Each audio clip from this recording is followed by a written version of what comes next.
All right, here we go. Hello, everyone. Welcome back to American Shade. And today we have a special guest with us. We have Miss Africa Brooke. How are you? How are you doing? I'm doing very well. I'm doing very well. At the time of this conversation, I am in sunny Greece and I fly back to London tomorrow. I've been here for the past 5 days. So I feel very calm, very peaceful, and very ready for this conversation because I am a huge fan of the work that you're doing and the conversations you're having. And I'm excited about where this is going to go because I don't quite know what to expect. So it's just, I feel very excited, very excited. I feel the same way. And I'll get into that more, but I feel the same way. I'm so excited that we're finally meeting, even virtually on Zoom, because I feel like a lot of our ideas and our outlook on our work align. So I'm really excited about this. But for those who might not know who Africa Brooke is, which is probably very few, but just in case, she's a London-based writer, a mindset coach, an executive and success coach, and also a certified emotional freedom technique practitioner. Her fan base has reached over 135,000 followers on social media. And she hosts not only one, but two podcasts called Beyond the Self and Unfiltered with Africa Brooke. So before we get started, can you tell us a little bit about yourself? And also, what does it mean to be a mindset coach? And I'm really curious about being an emotional freedom technique expert. Can you explain a little bit about that too? Yeah, absolutely. So whenever people ask me the question, what it is I do, or to just ask me to kind of give a brief description, I always sort of laugh internally because there are so many hats that I wear, like many people in the world. But if I was to condense everything into kind of giving you the titles that I lead with and then telling you what it all means, I would say that first and foremost, I am a coach and a consultant and a writer. And because of all of those things that I do, there are many different sort of threads that come with it. For example, I have a podcast where I talk about my work on an individual level, which is beyond the self, where I focus on kind of self-sabotage, self-responsibility, because it's very much tied into the root of my work, which is all about the mind. Because if you can change the way that you think, and I think this is where you and I come together.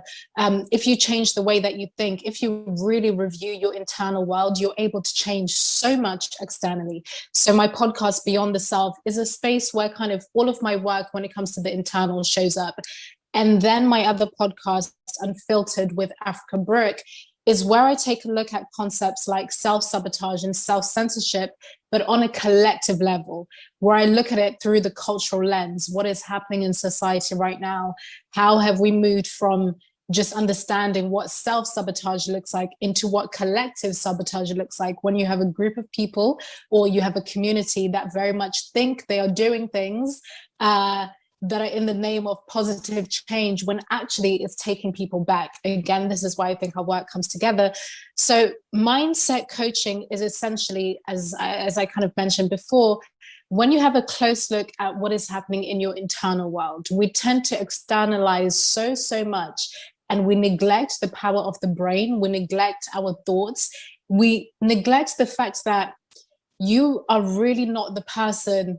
You're not your ideas. I think we're very much attached to this, this way of thinking that we are our ideas, therefore we can't change. But actually, if you realize that you are not your thoughts, that you are just the person that houses them, you can change so much. And I'm just a very curious person, and I love exploring that side of things. I love exploring human behavior. Why do we do the things we do? Why do supposedly good people do supposedly bad things? And just to kind of round this up, to give you an idea of where this came from, 5 years ago, I got sober. And it wasn't just me making a decision to get sober and then it happened. No, I had relapsed 7 times before that. But what was different about this 8th time, and people that are familiar with my work will know the story and have heard me talk about it before, but what was different about that 8th time in 2016 is that I stopped looking at just my behavior. I stopped looking at it in a very subjective way. I just became curious about human behavior in general. Why do we keep ourselves in destructive cycles? Why do we sabotage ourselves? And that's when I discovered that what we actually call self-sabotage is self-protection in some way. And then I kind of just went deep into a rabbit hole, started training to really understand psychology better so that I could move away from my own subjective experience and start to look at things more objectively. I spoke to hundreds of people. At this point, it's now thousands of people just to understand addiction, just to understand the patterns that we find ourselves in, how taking on the role of a victim, if you will, which is something that I had done for a long time, how that can give you this veneer of safety, how it can help you find community in a way to a point where you won't allow yourself to release from those labels, even once you're healed or whatever you want to call it. So just all of these things in terms of how the mind works and human behavior, which has led me to the work that I do today, where it's not so much about the individual. I'm much more interested in the collective. So I've kind of just thrown so much at you, but that's the best way that I can shorten it. Oh, I can't hear you. Yeah, I muted my own self. Yes. Because I was like, I was like, Brittany, be quiet, listen to Africa. But no, that is something that really made me interested in your work, because 3 things that popped out about our work that aligns is that we are both sober and we are open about it. Also, yes. Our work advocates for people to think for themselves and critically think and detach themselves from groupthink. And also we really like Jordan Peterson. So these are things I want to get into. But since you brought the sobriety, I'm going to jump to this question, and you talked about it. But for me, when I got sober and I was able to stay sober, because it's different when you're like, on that, because I understand the relapse, the 7 relapse, I understand. Yeah. And it just makes it that much more hard and tough and difficult to try again. Because you're like, but I'll probably fail. But you're like, I'll try again, and you fail. And it's like, yeah, a whole cycle. But when I was able to get sober and stay sober, it made me understand on a holistic level that no matter what, there is always more to the story to someone. There's always like a deeper why. Because for me, for example, when I was an alcoholic for 5 years, and I'm 7 years sober now, but when I was an alcoholic, that's amazing. Thank you. I'm still astonished. I'm still like, wow, that is real. But that was often the story that people saw. Like they see an alcoholic, they're like, oh, Brittany's an addict and that's it. And they would completely eliminate the human element from me. So now when I encounter people I disagree with online or in person, I'm more apt to internally ask, like, why do they think this way? Like, why do they feel this way? Because it is the mental work, but it's also the heart work, the emotional work I did on myself to get sober, to understand there was a big reason why I drank. It wasn't just because I like to take the alcohol. Like there was a reason what I was trying to numb. And then that might be a reason inside that person on why they're attacking me, so to speak, or why they have such a visceral reaction to what I'm saying. It might not even be what I'm saying. Like maybe it's something deeper with them. So my question for you is, how has, and I know you talked about it, but like specifically, how has your sobriety changed the way you treat humanity, like your outlook on people? Such a good question. And I also have to just say thank you for sharing what you did, because it feels so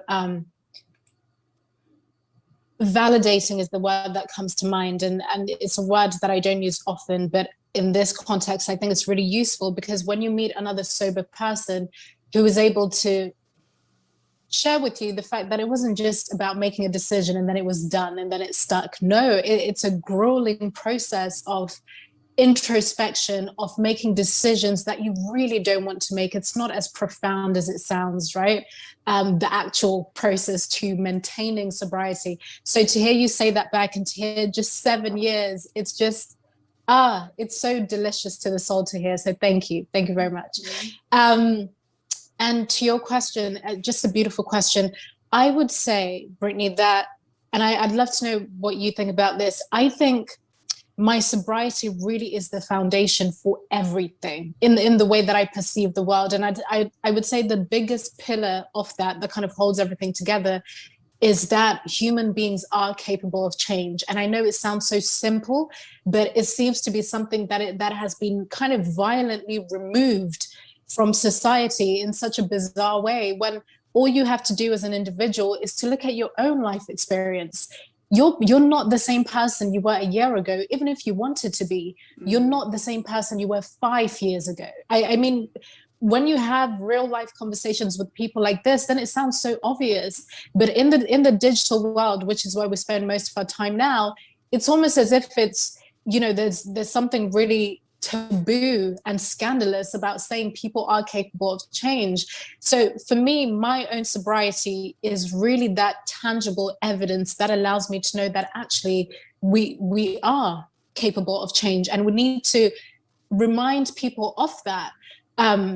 Because because of the kind of person I used to be when I was drinking, I could manipulate, I could cheat, I would just lie, so many things that I just wouldn't choose to do now. So I use all of that as evidence. I'm not ashamed of it. I've taken responsibility and accountability, made amends where necessary, accepted the fact that people don't have to forgive me. Just because I am who I am today doesn't mean they have to forgive me. There's all of these things I've made peace with.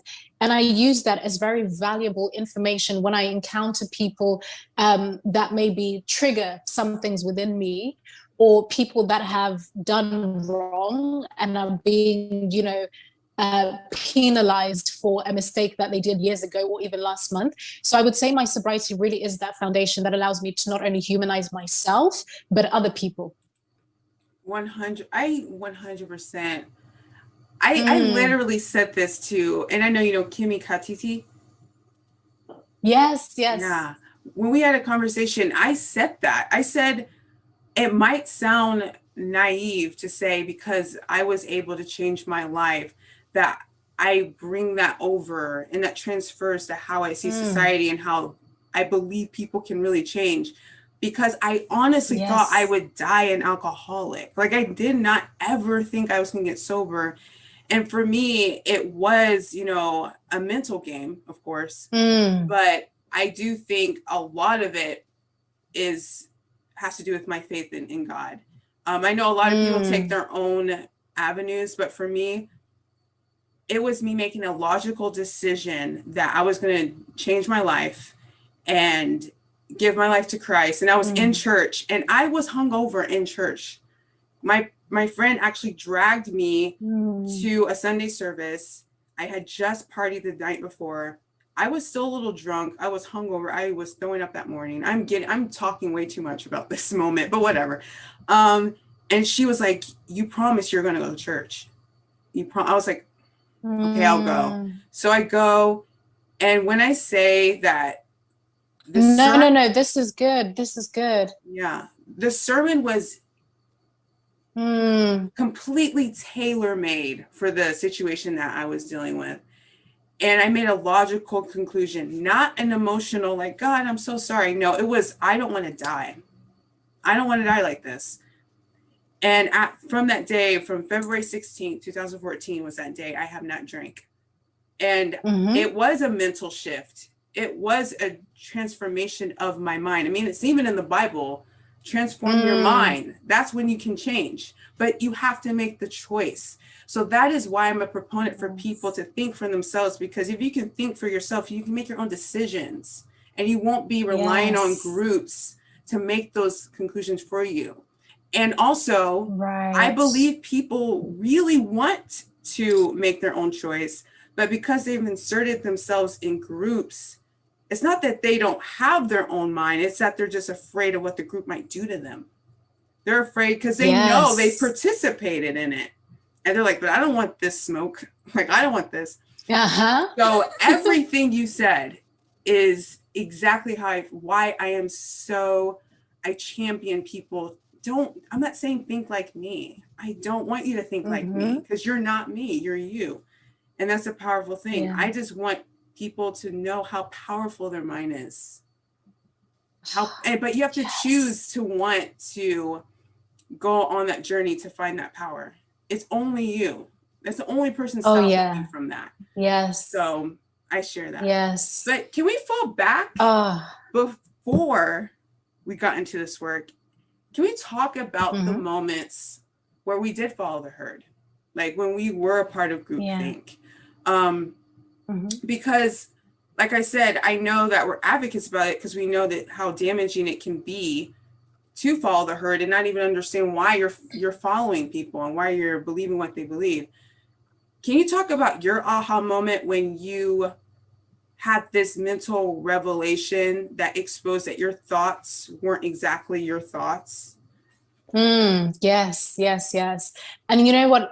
I think this part is really, really fucking important because it can be so easy. And I get messages like this all the time. And I'm sure you get comments like this and messages like this, where people sort of, without even realizing they have put you on some kind of pedestal because they are assuming you've just always been this confident and you've always been comfortable just speaking in this way.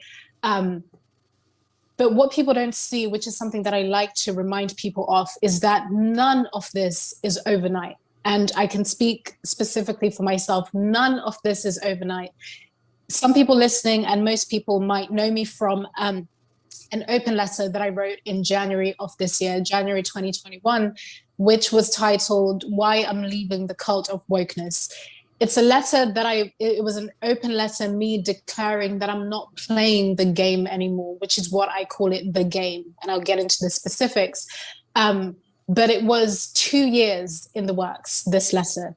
And for that 2 years, from 2019, I'd say late 2018, I just didn't have the language for it. It was just a very internal experience of thinking something is very wrong. I don't know what this something is. I don't have the words for it, but something is not quite right. I had found myself, this is the thing, I've always been someone who questions things. I don't just take things hook, line, and sinker. Whether that questioning is happening explicitly, like me saying, actually, I don't understand, or happening internally, it's always been there. But then over time, when I started to enter certain echo chambers, I would say the first echo chamber that I clearly remember kind of setting up for myself and stepping into was when I started a sexual wellness company in 2017 with a couple of friends. And I had never identified as a feminist in any kind of way, but the truth of the matter is, especially if you are a woman, when you create something to do with sexual wellness, sexual liberation, it's going to be tied to feminism in some kind of way. So even though I never identified as such, I was okay with it because I'm all for people's liberation, sexual liberation, etc. But once I found myself in certain feminist spaces, which at this time I just had a toe in and it was fine. I could kind of be with it or not really engage with it. But as our platform, it was called the Cherry Revolution, as our platform got much bigger, we started to kind of find ourselves in sort of intersectional spaces where now it's kind of body positivity, mental health, race conversations, identity. I didn't even know what the term identity politics was. I was not really intentionally engaged with any of these things. However, you just kind of start to find yourself in it, right? So I say all of that to say as well that a lot of the time you won't even know that you're in an echo chamber. It sort of just happens. No one's kind of thinking, oh, this is an echo chamber, which is why I'm very intentional about not creating another one, because I didn't leave one to create a whole new one, right? And I'm sure we'll touch on that. But I started to notice by the end of 2018 that I was starting to parrot certain things that I didn't really agree with, mainly kind of phrases. Whether it's things like men are trash, for example. That's never something that I said out loud, but it was just something that was in my realm of consciousness. And I didn't really question it because once you actually talk to someone, they will tell you, no, we don't mean every single person. We just mean the system. They break it down for you. And in a way, you just accept it as the norm because you kind of know what it means, right? And I think it sort of starts like that, where you just adopt certain phrases. Someone maybe gives you a bit of an explanation of, oh, this is what it actually means, but we just say this because, and then it's sort of just, and then that just becomes the thing. So by end of 2018, I would find myself having discussions with people and I would want to sort of push back because I've always had a curious mind. or to just say, actually, no, I don't understand that. If we're having a conversation about gender, for example, all things that I've always been very open to, I want to know more, I want to learn more. But I would start to find myself thinking, actually, what you've just said is contradictory because, or it doesn't make sense because of this. Or, you know, why do we say, for example, the brain is not developed until the age of 25, but in this context, we're saying that someone who's 4 years old can make this kind of decision, just things like that, which to me are just very normal questions. I would find myself kind of censoring. And in my mind, it was fine because maybe it's inappropriate, right? Maybe it's just something I should keep to myself. But then this started happening over and over and over and over again until it was sort of just normal that I have these unthinkable thoughts that I'm supposed to just kind of keep to myself.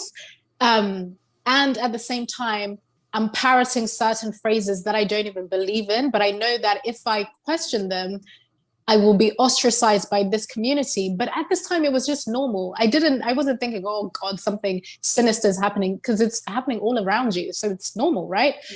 Then the summer of 2020 happened, which I think was a summer of reckoning for many of us. And, you know, and I think you articulate this entire experience so perfectly because of your journey with Black Lives Matter and the things that came to light for you, having have been a part of the movement in a very sort of close way. But the summer of 2020, in the beginning, I would say about May or June, I fell right into it. I didn't question anything that was happening. It was a very highly emotional time. And I felt like I needed to be part of it in the way that I have been parts of many different movements for the past couple of years. And, you know, I saw people that I knew being demonized for not posting anything, for not sharing anything. And I think for a week, I was also part of that. I wanted everyone to speak up right now, because we say you need to speak up right now and you need to say the right thing. And this is a list of pre-decided things of what is right. So it's almost like I was watching myself objectively in autopilot, responding in a way that I don't actually believe in, saying things that I don't really believe in. And then I got a message. This is a very long-winded sort of story, but this is the only way I can sort of put it forward. And then I got a message from this man. And he didn't even say anything that was wildly inappropriate or anything. He just asked me a question. He was just asking if I think this is the best way to reach people. He understands that there are a lot of things happening right now. He understands that I have a very important message to put out, but is this really the best way for me to convey this? Okay. Are we back? You're back. Am I frozen? No. Okay. Now you're fine. Okay, good. Now you're fine. Okay. So okay, you tell me what the last thing you heard was. You were saying, you were talking about the man that messaged you. Yes. To get into that. Okay, so this man sent me a message saying he understands how I feel. It's a highly emotional time right now. And he gets that I have an important message to put out there, but is this the best way that I could put it forward? Because I was very angry. If you were to ask me right now what I was really angry about, I couldn't tell you. I wouldn't be able to accurately tell you. It was just a feeling, and I'm sure many people know what it felt like in the summer of 2020. And my immediate response, in terms of mindset, my immediate response was, how dare you tell a Black woman how she should respond? And this has never been my thinking, Brittany. It has just never been my thinking. But I had been in spaces, in echo chambers, where it's just normal for me immediately to not even think of the content of what someone is saying. So to fast forward that, I ended up doing something that was very, very much out of character. I didn't even respond directly to him. I screenshotted his message and I posted it on my Instagram page. And at the time I had thousands of people, I think about 40,000 or 50,000, a lot of people. And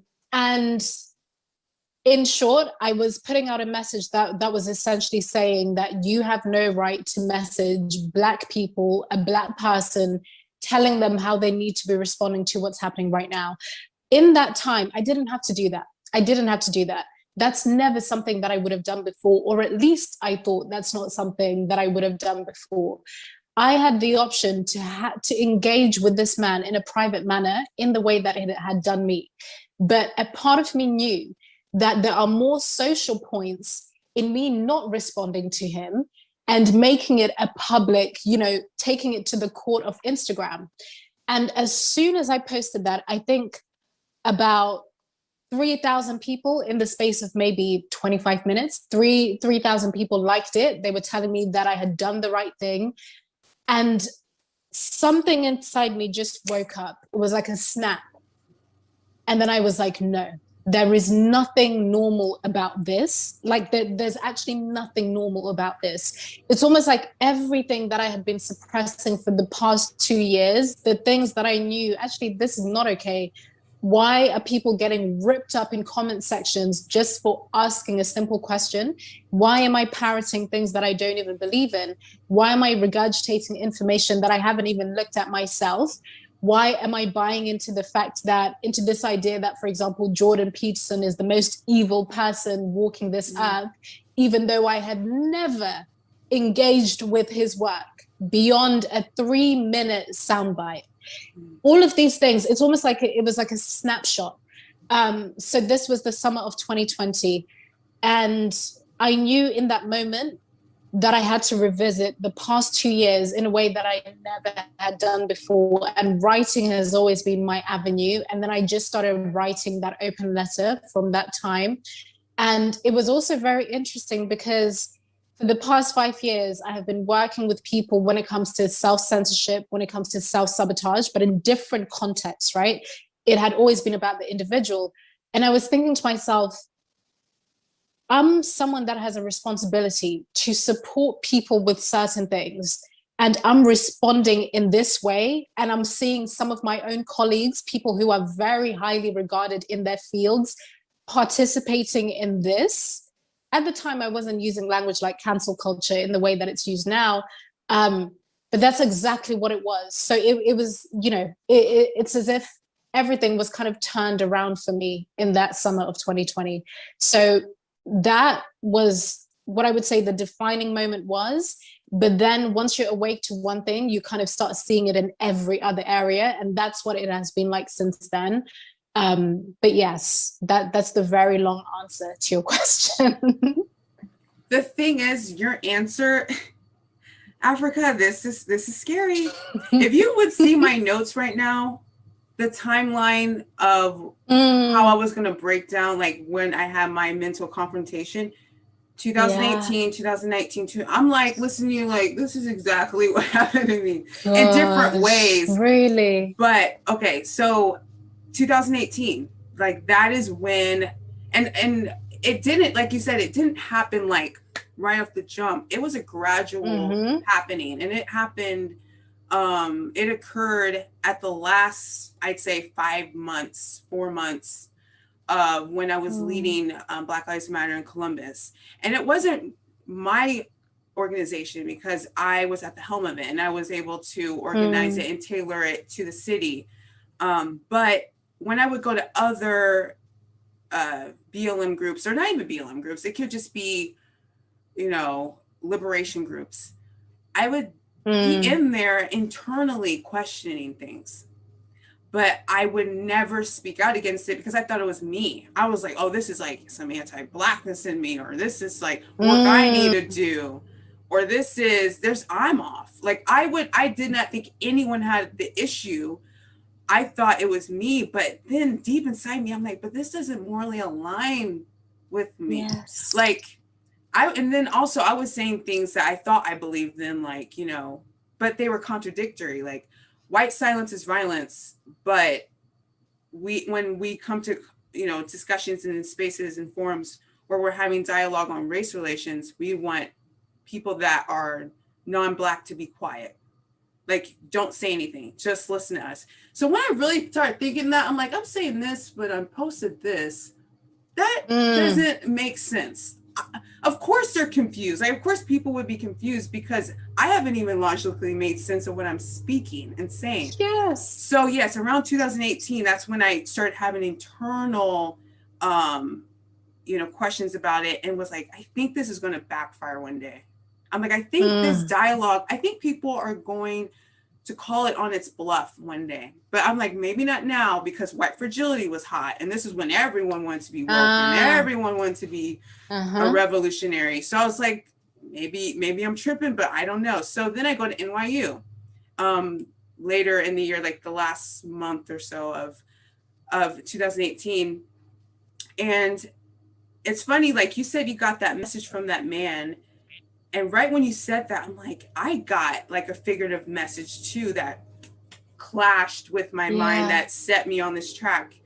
But it came in a way of a writing that I did, a polemic that I did against Thomas Chatterton Williams. Do you know him? Yes. Okay, so I read about his work. I read his book, Self-Portrait, Black and White. I read some critiques he did on certain Black writers, and the polemic that I wrote about him, of course, is supposed to analyze his ideas, but it completely attacked his identity. It was such a revenge piece on him. And when I say during the workshop with my other classmates, my friends, and everyone I've been with like throughout the year, because this is the last semester, they critiqued my work and in a way that now I understand why. But I was so confused. I'm like, everyone in here is wrong. Everyone's racist. I was calling everyone, I was thinking like the teacher racist, my friend over there is right. All y'all don't understand the Black plight. You don't get this. Like, and I almost felt like I don't even have to like give real evidence or cite too much about this or this, because look at me, I'm Black, and my narrative trumps yours. Like, I really felt like that. But then when my director said, I want you to stick with this topic, I want you to stick with writing a polemic against Thomas, but be more objective. So I tried. I was like, Brittany, remove yourself from it this time. Remove yourself as much as you can. You are not Brittany King critiquing Thomas. You're a critic. You're an objective lens. That's it.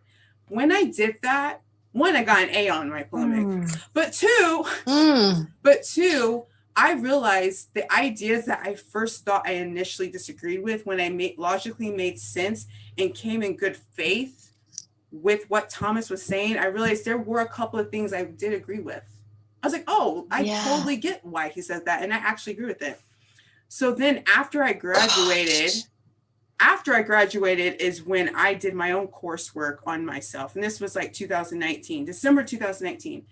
And I said, okay, Brittany, you are going to revisit all the people, as many people as you can, that you figuratively threw away in the trash, that said one thing that you didn't like.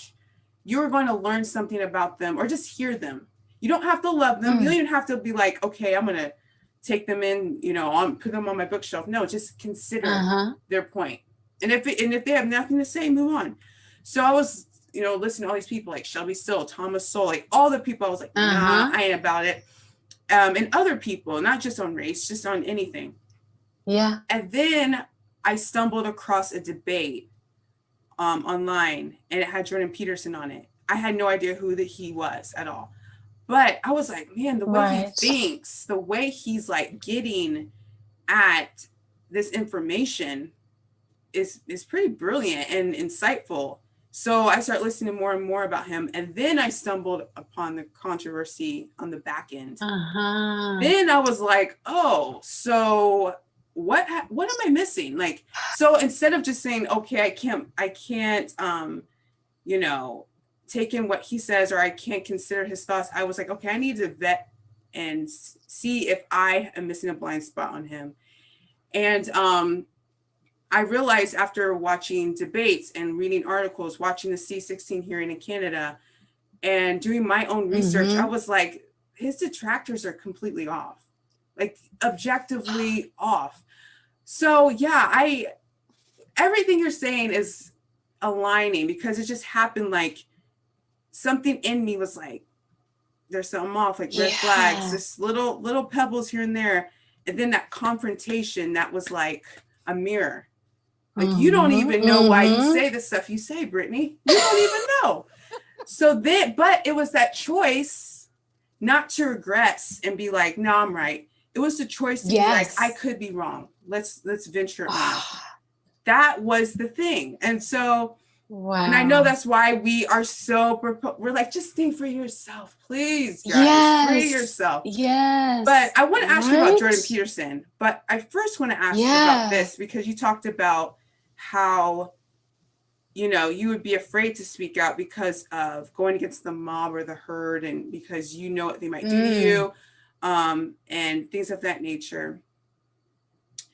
Do you think that that experience obviously it does make you a more effective mindset coach, but do you think you would even be doing the work that you're doing at all if you didn't have that major confrontation that made you so uncomfortable? Do you think you'd be doing any of this type of work?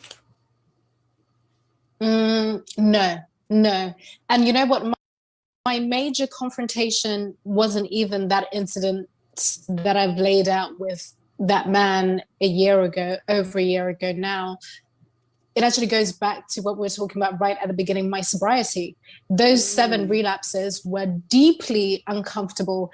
And the things that I was, as you said something really important, Brittany, and I'm paraphrasing here, but you were saying that you weren't drinking because of the taste of alcohol. It was to numb something. It was to mask something else. And just that knowing, which is a knowing that is very present when you're sober, that's deeply uncomfortable, right? So that moment last year was just a collection of many uncomfortable moments that have happened. But my sobriety and my relapses have allowed me to do the work that I do, because I've been mindset coaching and consulting and doing that work in psychology for the past 4 years. So a year after I got sober. But that moment, that specific moment with that man on Instagram in the summer of 2020, that was a shock to my system, because I thought I really knew myself. I had never done anything like that before in my sobriety, and it had been, 4 years? I had never done anything that out of character, which is why, again, and that's, let's just zoom in on that part, what I've just said, out of character, because that means you can change. There are so many sides to you that you absolutely don't fucking know. It just takes the right environment, the right situation, the right emotional state, even if it's the wrong one, for you to be revealed to a part of yourself that you don't even know exists, right? What does that tell us? That we're capable of changing. You could think, in theory, you could say all of the things, I'm welcome to people disagreeing with me, is a very common one. I say it all the time, and I am. But let me tell you something, and I'd love to know if this happens to you. I still get that default when someone says, actually, I don't agree, because I'm like, oh, you don't agree with me? It's very brief, but it's a very human thing. It happens. It's not like every single time I lean in with excitement, like, oh, please tell me where you disagree. Sometimes I do, if I'm in a really, if it's with someone that I know already, maybe we intellectually stimulate each other. It's something that we do for each other to kind of challenge, and then it's very different. But when it's a stranger, someone I don't know, and it's maybe happening in a public space where they say, actually, I don't agree with you, or you're wrong because of this. In theory, in my mind, intellectually, I really like that, and I welcome that, because it's going to allow me to grow. But my immediate response, it's like that, I call it the initial ouch, where it's like, oh, okay, you don't agree with me? And then you have a choice, right, in that moment, to either lean into it and be like, okay, let's have a discussion, or you double down and say, this is why I'm right, you know? So it's just, I guess I'm saying all of this to say, and to illustrate just how fluid we are. We think we know ourselves. We think we know everything. We think we know how we're going to respond, but you don't fucking know. Until it happens, you don't actually know. You can train yourself so that you become better at responding, not reacting, but you don't actually know.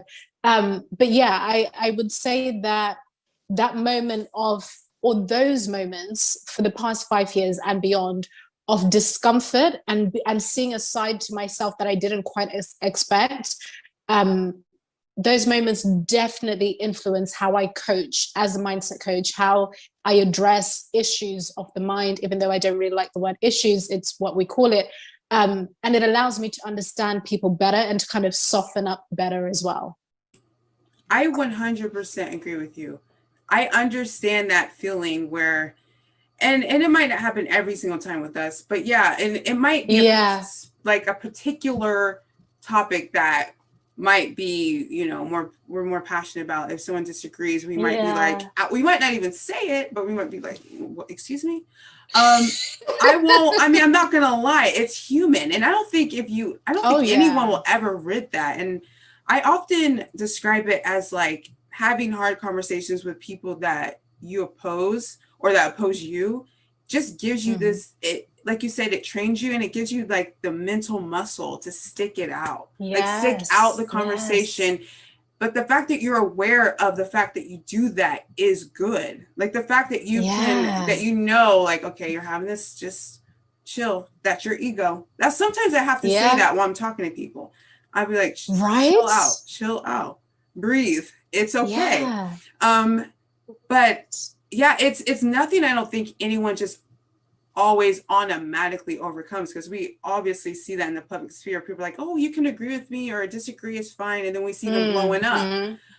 Not to say that that's not human, but we see it all the time. Like even with the top dogs, the big dogs. So can I just jump in and give an example right there, because it's someone that a few people have asked me about. So I've had a few people ask me, so what are your thoughts on Candace Owens, for example? That's something that people ask me. I'm sure people love to ask you as well.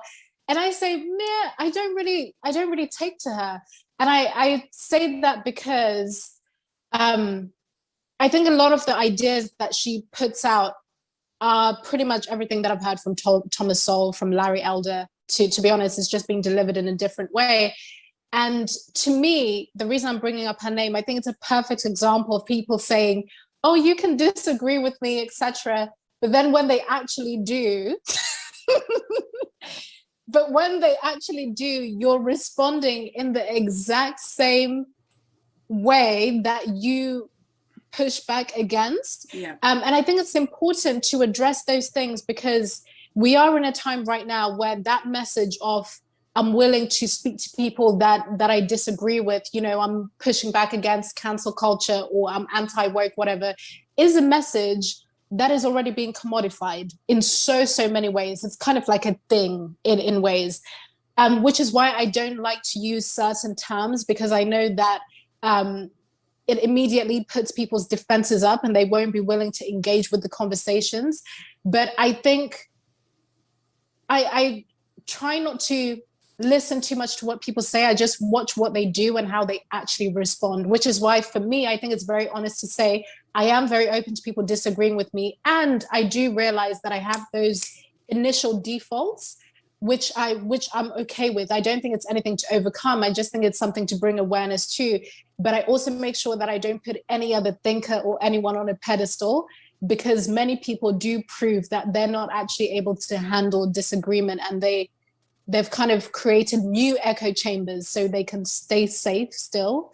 But I just find that interesting, because it's someone people ask me about. And the last point you made about people like still not being able to think for themselves and relying on thinkers. I see so many people that they call themselves like independent thinkers, but they're just like regurgitating talking points from like other people, because they really can't stand, like they can't stand on their own. They might be, you know, reciting or an orthodox thinker or a heterodox thinker, but they're still not your thoughts. Like you're just quoting them. Like, what do you think? But Candace Owens, let's just say she's not on my bookshelf. I'll just say that. But with her, she does say a lot of the same things Thomas Soule says and Shelby Still and things like that. But like you said, I go on how they're delivering it. You know, delivery to me is everything. And like I can hear the same thing from Thomas Soule and not get this reaction that I would hear it from Candace. But the thing is I'm not going to do what people do to her. I'm not going to participate in calling her the names, you know. I'm not going to say she's Uncle Tom. I'm not going to say she's a coon, because I'm a proponent for free Black thought. I wrote an essay about it. I'm a proponent for all types of Black people. Like, there's 40 million narratives of Black people. Each of us can say what we want to say. Like, why? Like, I'm not going to be like, well, you're not Black because you don't think the way I think. Like, I'm not going to, even though I'm not going to call her for coffee anytime soon, but I would never say that about her, because she can say what she wants. Freedom of speech. And two, her identity, she can be a problematic person without you saying that she is a coon. Like, you know what I mean? Absolutely. Like the same way you 100%. Would say about someone else being problematic, you don't like them, and you're not attaching color to it. You don't have to be like, you're like that. That perpetuates the whole issue that we face. It does. Because we're pigeonholed. And this is something that and this is something actually that, because I understand why people ask, even though I'm not in the US, which I just also find quite funny about the whole thing, because I had no idea who she was before last summer, but because of similar things that we talk about, and there are things that she has said which I agree with, and I think her delivery can be very important. And to be honest, in finding my own voice, I did need to see people like Candace to be like, oh my fucking goodness, it is possible. It is possible to say what you really think and to be able to be quite unapologetic about it. I thought that was really important. And those aspects I've always publicly, when people ask me, I'm like, yeah. But I think for me, hypocrisy is where I have an issue. I will never stand for people using racial slurs against her. I just find that to be really sick, actually. I don't know how people can do that and think that they actually stand for something that means something. But I think for me, it's just hypocrisy. When I see it, I'm just like, but it doesn't make me dismiss the whole person, because you can still do that. And then you can still say something that I'm like, actually, yeah, no, but she's making sense again. And then the next minute, maybe she might decide to cancel someone. And then I'm like, okay, I'll leave that part. But then the next time she might say, so I think in the same respect, and I like what you're saying, because it's something else that I talk about, that you don't have to discard the entire person. You can discard an idea, you can discard a behavior, and you can take what you need and leave what you don't. And I think that's a mindset that I try to have with a lot of people. I just allow their behavior to kind of give me a fuller picture of who they are. And it also helps me to remove them from a pedestal, because then I'm like, yeah, you're just another human being, you know. But it's just interesting when a person doesn't see those blind spots within themselves and they're not kind of willing to see it. But I think it just reminds you of our kind of humanity, right? In some way. Exactly. And I said the same sentiment on Brett Weinstein. I use this analogy with thinkers. I was like, I see them as spices on a rack. Like, not every spice or not every thinker is for every dish or for every time you're trying to like logically make sense of something. But sometimes you need to mix it up. And I was saying this because people just did not understand how can you like Jordan Peterson? How can you like Ta-Nehisi Coates? Because Ta-Nehisi Coates was my former professor. And plus I liked him anyway before that.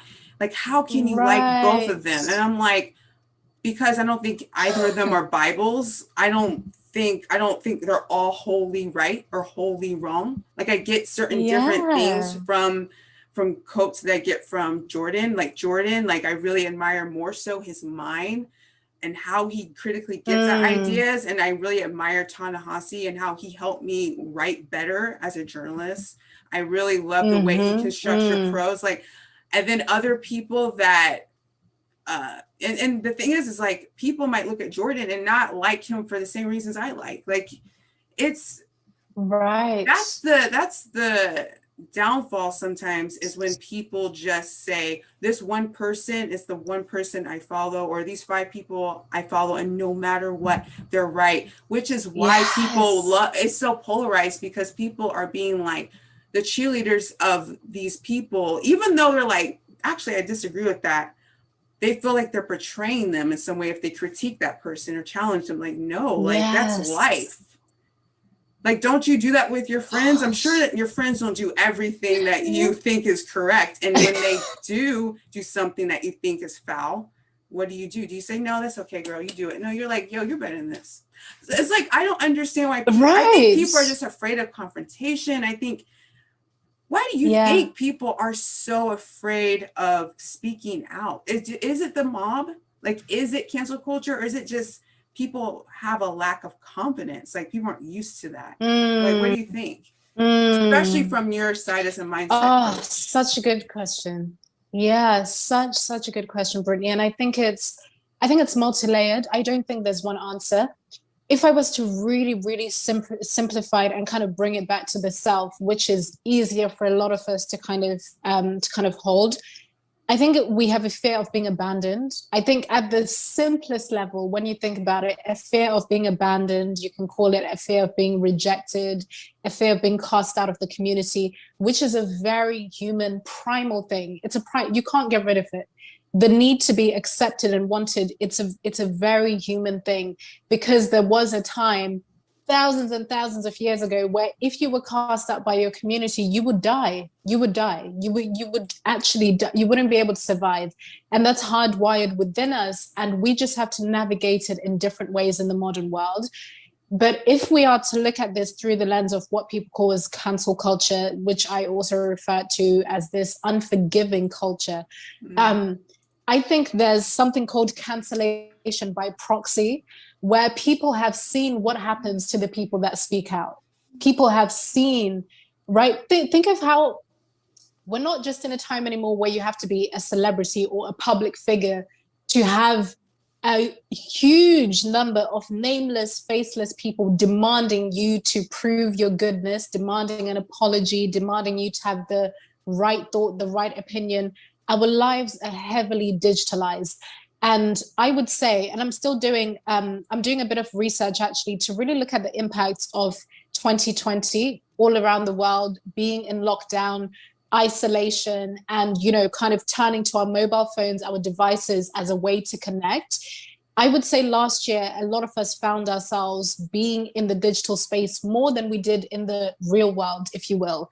And that has had a huge impact, which means a lot of us have witnessed people being, quote unquote, what is called cancelled, where we have seen someone being ostracized by the community. We've seen what happens when you ask a question that is not on the list of the right questions to ask, when you express an opinion that is not on the list of the right opinions to have, where you are on the political side that is deemed as being on the wrong side of history, where you have a different feeling about the impacts of lockdown, about masks, if you will. Now it's vaccination, right? There's always something, You're only given two options in whatever category.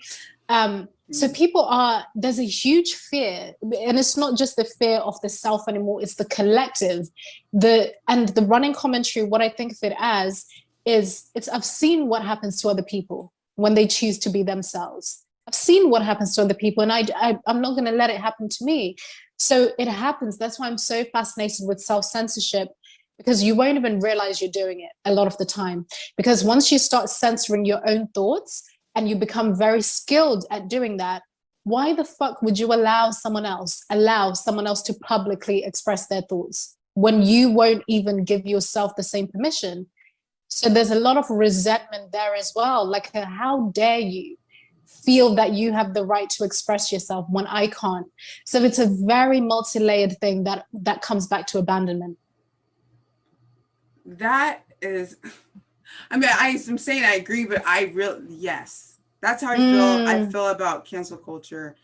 And I'm not shocked at, I'm just not shocked at how or why people will marry themselves into a group or into a narrative or an identity. Because one, you're safe, so to speak. Like, the group will protect you at all costs. If you go with the group, there's a sense of comfort because you're not alone. And then there's community. So I'm not at all seeing how society is operating, like you said, with the phones and with cancellation by proxy, and just seeing man, I know this is wrong, but I am not going to be what Sally, like, I'm not going to let what's happened to Sally happen to me.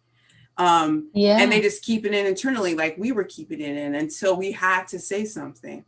And I know you're, I don't want to take up all your time, but something popped into my mind when you first talked about Jordan Peterson and that 3-minute clip of why you were like, nah, like I am not listening to him. And why it is damaging for people to one, hinge their opinions on other people's thoughts and not fully giving someone like the chance to explain themselves, like to listen to the entire debate that he was on or whatever. What was the thing that that you heard that made you dislike him? Like, what was the video? Oh gosh, I always burst out laughing when I think about this, because Brittany, it's so ridiculous that I'm just like, wow, okay. This was in 2018, and a friend of mine, and again, as I mentioned before, I was in kind of feminist spaces, didn't even call myself as such, didn't even think I was taking on any of the ideology. But it's amazing how certain things just seep in. And I'm not against feminism as a whole, but I just have feelings, my own feelings about whatever we call feminism today. I just don't, have a lot of feelings about that. We can talk about it in part 2. A friend of mine showed me this clip. So this was the interview that Jordan Peterson did here in the UK with a journalist called Kathy Newman, Channel 4. And the interview was, I think about it, so see by your face, I know it well. You know it well. So the full interview, I'm sure, is about half an hour. So this was a specific clip where he was talking about the gender pay gap. And he was saying that there's a lot of misinformation about what it actually is, whether it actually exists, what it actually looks like. And he was just talking about the fact that data shows that women are just more agreeable than men. Women don't tend to negotiate the salaries, whereas men do. He was stating out, he was not being overly emotional about anything or giving his own subjective experience about his wife or his child or his daughter. He was just giving the data, very objective. And I saw this clip and my skin was crawling. I said, this man hates women. This man hates women, and he's so intelligent that it's actually very dangerous. This is the kind of intellect that is so dangerous. I wouldn't be able to tell you what I even meant by that. But I know that before I had actually listened to that interview, I had heard about him. I'd heard about how he's a transphobe, how this and that, because 2018 was kind of the year where he blew up into the mainstream, where people started knowing who he was. And I just made a very firm decision. I didn't even finish the entire 3-minute clip. I just saw everything I needed to see, everything I needed to solidify, everything I'd heard about him before. And I held those feelings up until early 2020, up until last year, when I knew that something is happening internally within me that's not quite right. I didn't have the language for it. So I wanted to seek out people that could help me get some language for what I feel. And very similar to the process that you took yourself through, which is so brilliant. Think about the people that I've discarded and revisit it with fresh eyes. And it was so uncomfortable, which is why that process, I never ever want to romanticize the process of being in self-censorship, feeling like you're the one with the wrong thoughts and going into whatever the other side might look like. It's not a romantic process. It's not as profound as it is. You don't just decide that you're removing self-censorship and you're done. There's some kind of guilt that comes with it. I remember watching, I was like, you know what, I'm going to engage with Jordan Peterson's work in good faith. My partner at the time was a huge Jordan Peterson fan, and he would always send me kind of Joe Rogan clips. I also had my own feelings about Joe, even though I had never watched a full interview, and now I absolutely love him.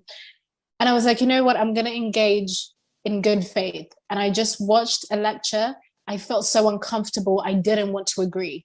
Even as I was watching, I could feel my brain looking for things to disagree with, just so I could say, see, I had my reasons for not liking him. It wasn't just that clip. It wasn't what I'd had. I see, there we go. And it never came. I was waiting for it and it never came. And I watched another lecture, listened to his podcast, still felt as if, you know, like almost like I was watching it in secret. Like I didn't want anyone to know that I'm watching Jordan Peterson. And I agree. I was waiting for something bigoted. I was waiting for something racist, waiting for something transphobic, waiting for something misogynistic. It never came. I was just met with a very, very sensitive man. I mean, he would cry in some of his lectures because of, he'd be talking about how art is so beautiful. He'd be just, completely different to the image that I had in my head. And then from him, as is usually the case, you just end up finding different people, different thinkers. And that's just how that started for me. And now he's one of my biggest inspirations. And I have no shame. And I can't believe that I even felt some kind of shame. But this is just how deep this stuff goes, that you will feel as if you're betraying some kind of movement or some kind of community that you don't even know, just by listening to information that might oppose your beliefs. It's insane. It's insane. And I understand, like, not being being unabashed with saying, like, I like Jordan Peterson. Before, years ago, if I secretly liked him, I would never. But like now, I'm like, I don't care. I can like who I like. I don't care. But I know like people probably react with us because we're Black. We're Black women. One, we're Black 100%. And we're women. Like completely the antithesis of what people think his audience is. Yeah. You know what's so interesting? I don't know if you've experienced this as well. I have a lot of Black men in my life, whether it's my brother, my cousins, they love Jordan Peterson. So when I actually speak to the men in my life again, I was always making assumptions about what people like and who they are. So many, because he's really helped men to understand themselves emotionally, spiritually, intellectually, in a very holistic yet objective way. And he's inspired and helped a lot of men come out of the dark, come out of the shadows, you know. So when I actually speak to men, this is why I always encourage people, just speak to people in the real world. They love him. They always recommend him. But because I am a woman and I'm Black, there's just this idea that I should just hate him by default. It's so sinister. Because of our gender and race, people assume like there's no way. And it's like, no, that's not true. I agree with that because there's so many, and it's specifically Black men that I talk to that aren't like necessarily conservative, that are like, oh yeah, I have his book 12 Rules of Life. Oh yeah, like I love that guy. That's my dude. And I don't know if it's and he's not even conservative. I know that's the thing. That's the thing. But people just assume like, oh, you like him, then you must be. It's like, no. The whole boxes is so arbitrary. Like there's so much I can ask in this conversation. Like I lost track of time, but I know you are busy, and I'm just gonna ask one final question. What advice would you give someone who's struggling to simply think for themselves for the first time?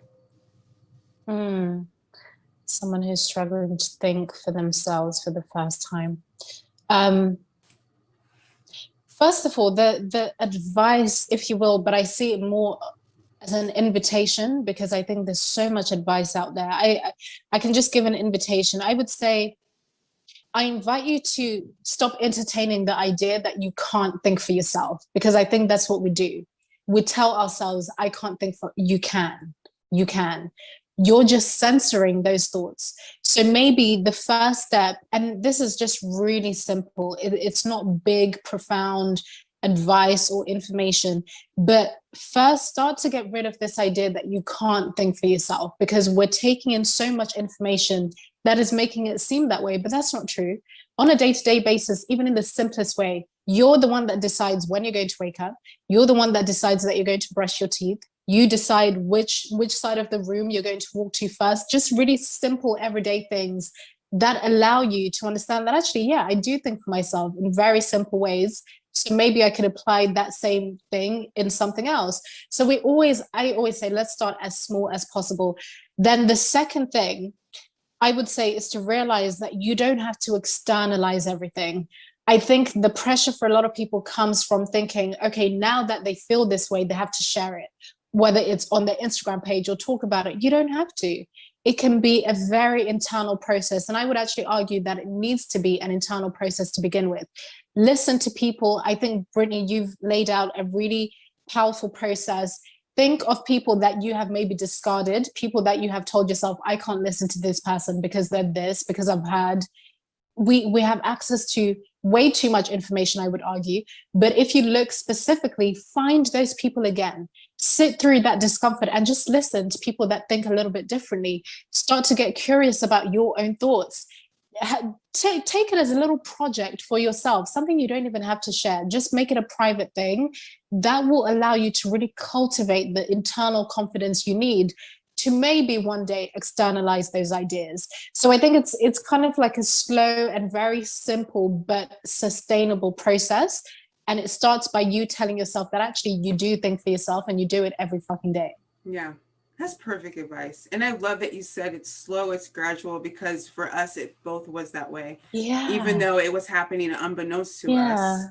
I think because it was gradual and it was happening so organically and authentically, when we were confronted with it like head on, whether it was one thing or multiple of things, it was undeniable.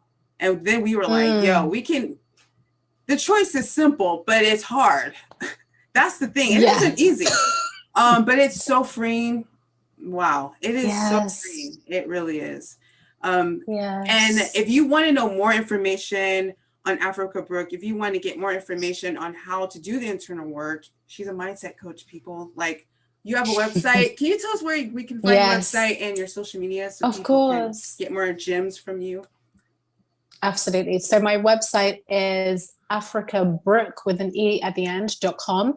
There you'll be able to just find out more about how I work, what it is that I do. But if you want kind of more practical ways of engaging with me, you can find that on my podcast. So my first podcast is called Beyond the Self, where it's all about the individual, but it's very much looking at things that are within your control. We spend way too much energy talking about and looking at things that are outside of our control. And I think it's important to bring it back in. What can I control? So my podcast Beyond the Self is all about that. Then my second podcast, Unfiltered with Africa Brooke, is where I talk about self-sabotage and self-censorship, but looking at it at the collective level. What is happening in society right now? What is happening in our culture right now? How can we take responsibility on an individual level and a collective level without dehumanizing each other? And it's all about finding common ground in a divided world. And lastly, my social media, only one that I have is Instagram. You can find me at Africa Brooke. Follow her, people. Follow her. That's all I have to say. See for yourself, because you're going to get a lot of knowledge and insight. Thank you so much for this. I enjoyed this candid conversation. I am so glad we finally got to meet. I'm such a fan of your work. You're doing great things. And everyone else, thank you for watching American Shade. Tune in. And thank you, Africa. Thank you so much. Thank you so